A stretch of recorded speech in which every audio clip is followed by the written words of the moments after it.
You are undertaking a vital mission that transcends borders and cultures.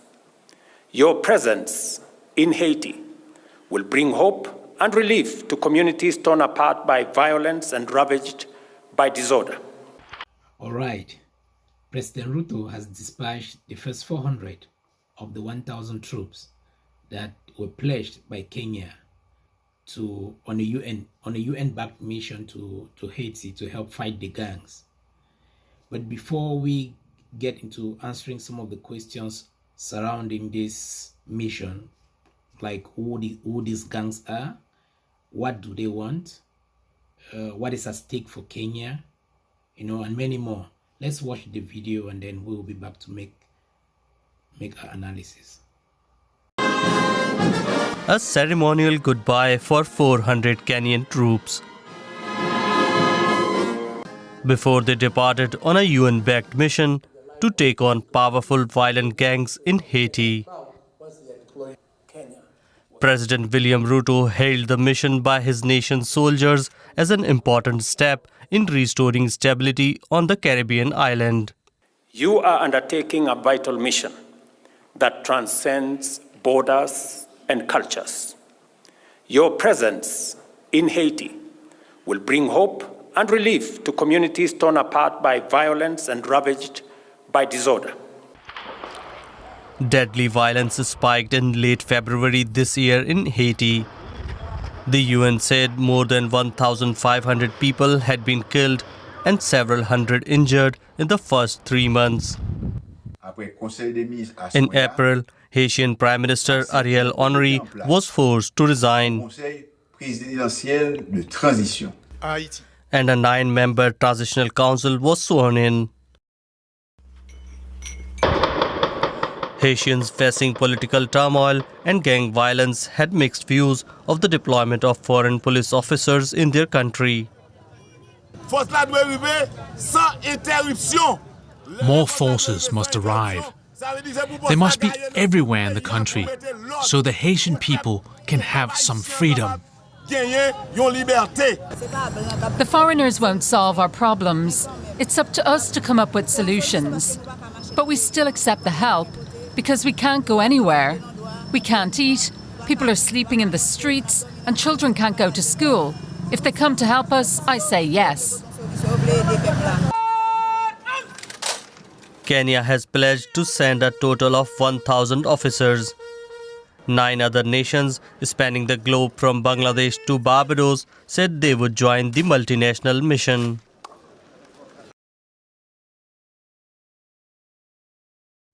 With a population of over 11 million people, Haiti got its independence from France in 1804, after more than a decade of fighting in the Haitian Revolution. As of today, there are more than 200 gangs. It's reported that there are more than 200 gangs in Haiti. But whenever the image of the Haitian gangs is come into question, only one name comes up, that is Jimmy Chevalier, widely known as Barbecue. He is the leader of a consortium of 9 Haitian gangs that came together to form what they call G9, the G9 family, or they also have another word, another French word, which is Vive Ensemble, meaning live together.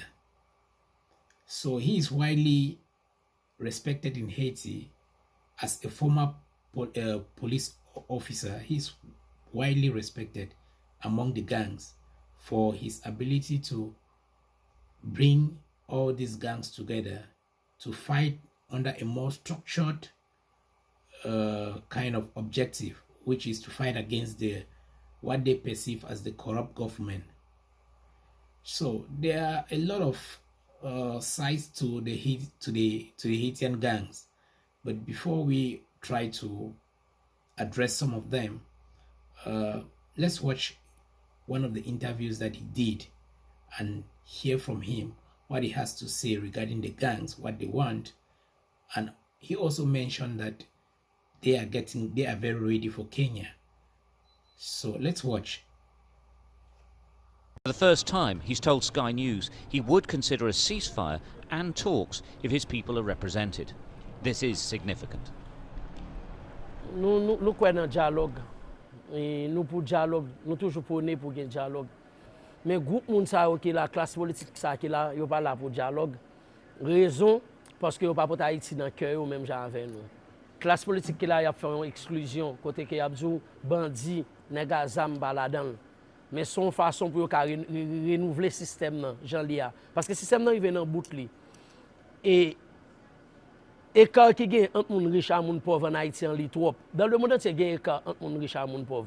Mais Jean le fait en Haïti ali indécent. En nous prêt toute solution depuis c'est haïtien qui sous table. Nous même nous prêt pour nous chita parler avec tout le monde. Parce que ça qui passe dans le pays là nous pas fiers. I suppose though for talks to take place the weapons would have to go down. Et zami yo a bien pour yo baisser, les pour yo baisser. Dans moment nous pas arriver dans phase pour nous baisser zami yo parce que moun qui là yo pas vle tendre la raison. Nous avons plus passé 2 à 3 ans depuis que nous avons prôné un dialogue, depuis que nous avons demandé pour tout le monde chita sous table pour nous dialoguer avec monsieur qui gagne zami yo. Personne ne veut tendre nous. Et je veux dire nous venons dans une situation côté que nous pas avancer, nous avons un objectif non clair. While this is a major development, he worryingly predicts that the fighting is far from over. Pas rien qui calme. Et les gouvernements faut qu'on qu'il est pour avancer, qu'il est pour replier. Je pense que chaque jour passé, nous avons utilisé une nouvelle stratégie pour nous capables d'avancer. Pas rien qui calme. Et dans le jour qui vient là, on va le plus mal que Jean est là. Parce que tout autant, nous pas jouer un bout de système ça. Tout autant, il pas choisi de mettre tout le monde sous table là. Tout autant vivre ensemble pas sous table là. Pour nous venir, pour nous chita, pour nous parler. Tout autant nous pas des représentants nous. Parce que je dis conseil présidentiel 7 mois ça nous pas des représentants nous. Nous pas des représentants nous. C'est le même système qui va le régénérer encore pour continuer tout pisi monde qui dans quartier populaire. Je dis faut nous représenter. Et les nous représenter n'a là pour nous défendre droit nous et que nous sommes capables de dire OK n'a chita et nous fait partie de solutions qu'on a ensemble continuer bailler solution pour payer la paix. Mais tout autant nous pas sous table là, payer ça pas jamais en paix. Inside his territory, despite the poverty, life is relatively peaceful and organised. Unlike in much of Port-au-Prince, queues for food barbecue gets brought in are orderly. Usually it's chaos. But here people wait knowing that there are enough supplies for the whole community. This is a source of barbecue's strength. To the outside world, he may be a gangster, but here he's a sort of Robin Hood. Watched on by his well-armed and battle-hardened soldiers, Barbecue says that plans for an international force led by Kenya to impose peace in Port-au-Prince will lead to more violence. Okay, you've watched the video. So now let me make a few points as to why I think that this move by President Ruto of Kenya is probably not the best to send troops to Kenya, to Haiti.